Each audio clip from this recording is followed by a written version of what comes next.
First ever factory outlet Mukunda jewellers ఇప్పుడు చందానగర్ లో April 19th గొప్ప ప్రారంభం.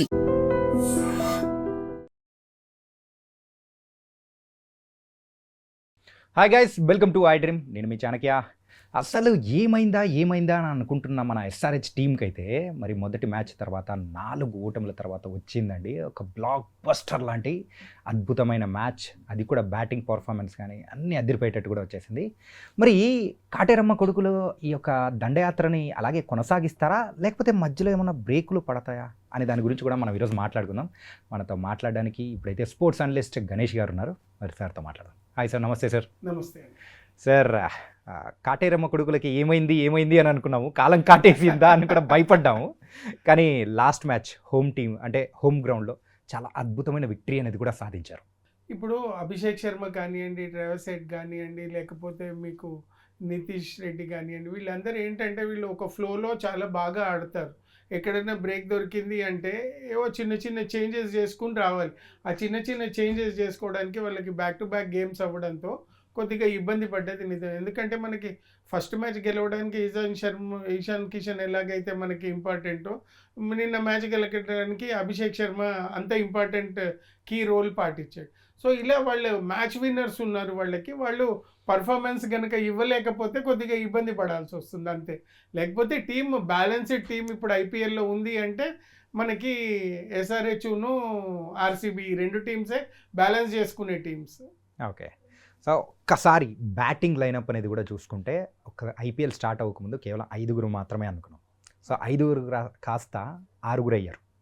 ఎప్పుడైతే అనికేత్ వర్మ కూడా తన దగ్గర నుంచి కూడా మంచి పర్ఫార్మెన్స్ రావడంతో ఈ 6 ఆపడం ఎవరి వల్ల కాదు అని చెప్పేసి. కానీ ఈ 4 మ్యాచెస్లో ఫెయిల్ అవ్వడానికి ద మెయిన్ రీజన్ ఏంటి సార్?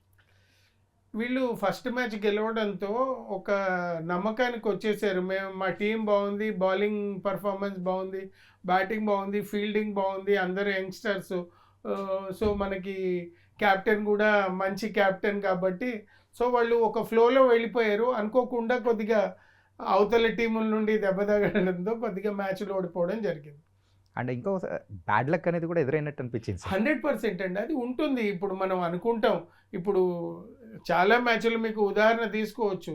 ఢిల్లీ మ్యాచ్ లక్నో వాళ్ళతో ఆడుతూ ఉంటే మ్యాచ్ ఓడిపోవాల్సిన మ్యాచ్ అశుతోష్ గెలిపించాడు. అలాగే నిన్న మ్యాచ్ గెలవాల్సిన మ్యాచ్ 3 రన్అట్లతో ఓడిపోయారు. అలాగే ఎస్ఆర్హెచ్కి కూడా అలా కొన్ని సంఘటనలు జరిగాయి. పడకూడని చోట వికెట్ పడిపోవడము, లేకపోతే బౌలింగ్లో ఇతను తక్కువ రన్లు ఇచ్చి కంటెంట్ చేస్తాడు అన్న చోట 20-22 రన్లు ఇచ్చేయడం, ఇలా కొన్ని సంఘటనలు జరిగాయి. అనుకోకుండా జరిగాయి, అనుకునే కంటే అది క్రికెట్లో సర్వసహజం. ఇది అందుకే అంటారు లాస్ట్ బాల్ అయ్యేంత వరకు ఏది ఊహించలేము అని. నిన్న మ్యాచ్ని చూస్తే, ఎస్ఆర్హెచ్ మ్యాచ్లు చూస్తే అనిపిస్తుంది. సార్, మరి ఫస్ట్ మ్యాచ్ గెలిచిన తర్వాత 4 ఓటములు అయితే ఎదురయ్యాయి. అదొక చాప్టర్ని పక్కన పెడితే సో మళ్ళీ ఒక అద్భుతమైన విజయాన్ని ఏంటంటే ఆ చేసింగ్లో కూడా సో వండర్ఫుల్ పార్ట్నర్షిప్ని కూడా సాధించుకొని మరి ఎస్ఆర్హెచ్ గెలిచింది. సెకండ్ హైయెస్ట్ చేసి. మరి ఈ యొక్క ఫామ్ని ఎస్ఆర్హెచ్ వాళ్ళు కంటిన్యూ చేయగలుగుతారా లేదా అనే ఒక భయం అంటే ఎస్ఆర్హెచ్ ఫ్యాన్స్లో అందరిలో కూడా ఉంది. అదేనండి, ఇప్పుడు అలా తీసుకుంటే అదే చెప్తున్నాను. ఇప్పుడు ముంబై ఇండియన్స్ ఢిల్లీని కొట్టొచ్చింది, ఇప్పుడు ఎస్ఆర్హెచ్ ఒక మ్యాచ్ గెలిచి వచ్చింది.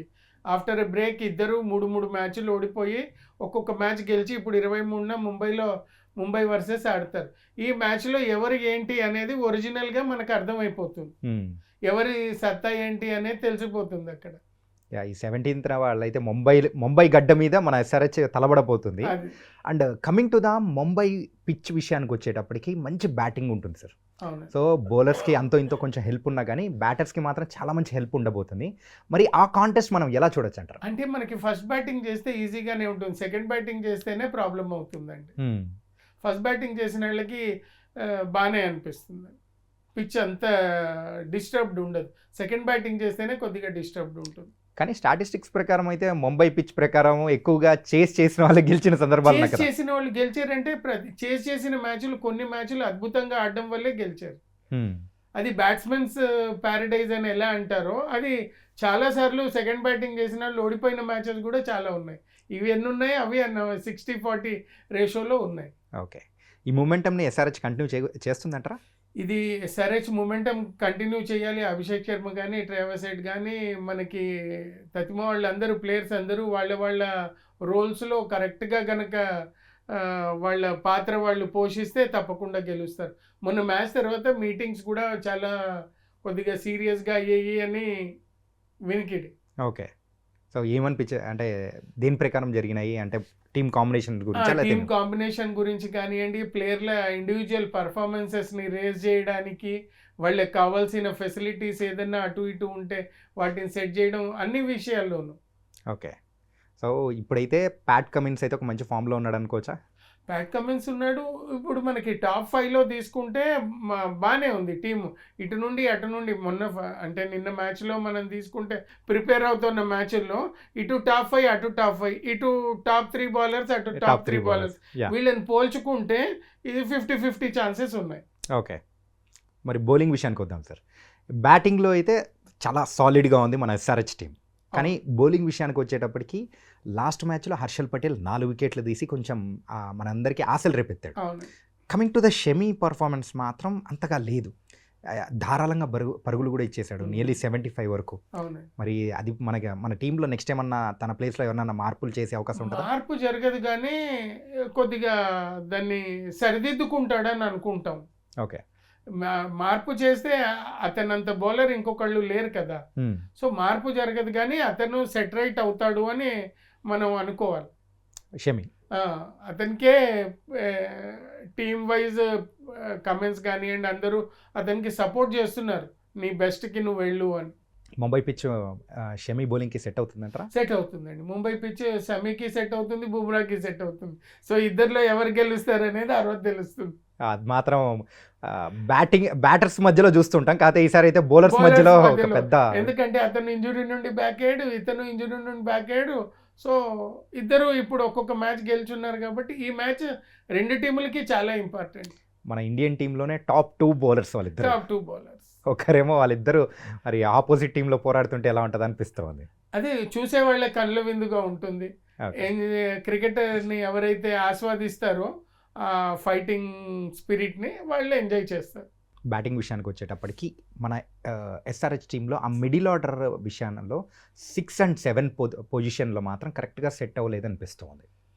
అది అక్కడ ఒక చోట కొద్దిగా ఏదైనా వేరే పద్ధతిలో ఉన్న ఎవరైతే బ్యాట్స్మెన్స్ ఆల్రౌండర్స్ ఉన్నారో అందులోంచి ఒకళ్ళని పిక్ చేసి, అంటే మనం ఇప్పుడు పేరు చెప్తే కరెక్ట్ కాదు కాబట్టి ఆల్రౌండర్స్లోంచి ఒకళ్ళని షిఫ్ట్ చేస్తే బాగుంటుంది అనిపిస్తుంది. మరి స్పిన్నర్స్ ఎవరైనా ఎక్కువ మంది ఆడించే అవకాశాలు ఉంటుందా? జంఫా ఉన్నాడు, మరి ఆడించటం లేదు, ఆపర్చునిటీ దొరకటం లేదు. వరల్డ్ క్లాస్ బౌలర్ అయినా కూడా ఆపర్చునిటీ దొరకటం లేదు. టీమ్ కూర్పు బాగుంది కానీ పర్ఫార్మెన్స్ వైజ్ వాళ్ళు ఆ రోజున ఇవ్వగలిగితే వాళ్ళు బెస్ట్ అవుతారు. ఓకే. ఎవరైనా అది అంటే లాస్ట్ మ్యాచ్లో ఎస్ఆర్హెచ్ టీంలోకి వచ్చిన ఈశాన్ మలింగా సో చాలా మంచి బౌలింగ్ పర్ఫార్మెన్స్ అనేది కూడా చూసాం. ఎందుకంటే అందరూ పరుగులు ఇస్తున్న టైంలో మనోడు బాల్ తీసుకొని సో కొంచెం పరుగుల్ని కట్టడి చేసే ప్రయోగం అనేది కూడా చేశాడు. అతను మంచి బౌలర్, ఇంటర్నేషనల్లీ తీసుకుంటే అతను మంచి బౌలర్.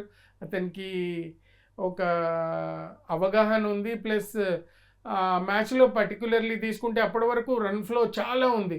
సడన్గా అతని బౌలింగ్ యాక్షన్ చూసి కొద్దిగా అటు ఇటుగా కొద్దిగా టెన్షన్లోకి వచ్చింది టీం మొత్తానికి. ఇంకా చూస్తే అదేమో 260 270 పోతుందేమో అనిపించింది. సో ఆ బౌలింగ్తో కొంచెం అయితే కట్టడి చేసేది.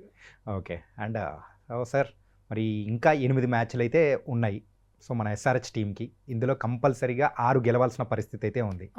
ఈ 6 గెలిచే అవకాశాలు ఎట్లా ఉండదా అని ఇప్పుడు నెక్స్ట్ మ్యాచ్ని బట్టి తెలిసిపోతుందండి. ముంబై ఇండియన్స్తో జరిగే మ్యాచ్ అటు ముంబై ఇండియన్స్కి కానీ ఇటు హైదరాబాద్ కానీ ఇది మనం సెమీఫైనల్ కింద మనం తీసుకోవచ్చు, లేకపోతే క్వార్టర్ ఫైనల్ కింద తీసుకోవచ్చు.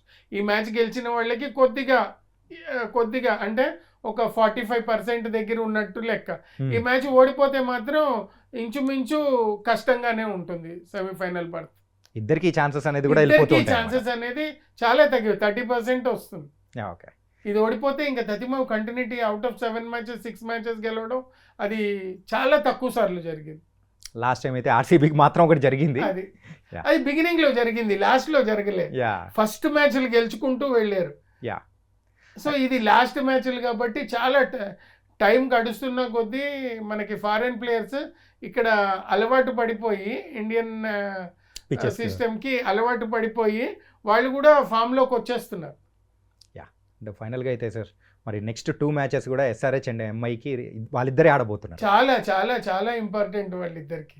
ఒకటైతే బాంబేలో ముంబై ఇండియన్స్ వర్సెస్ ఎస్ఆర్హెచ్ జరిగితే ఇంకోటి హైదరాబాద్లో ముంబై ఇండియన్స్ వర్సెస్ ఎస్ఆర్హెచ్ జరగబోతుంది. అవునండి, ప్రతీకారం తీర్చుకోవడానికైనా కానీ లెక్క చెప్పడానికి ఇంకా సరిపోయేలా ఉంది. అవును.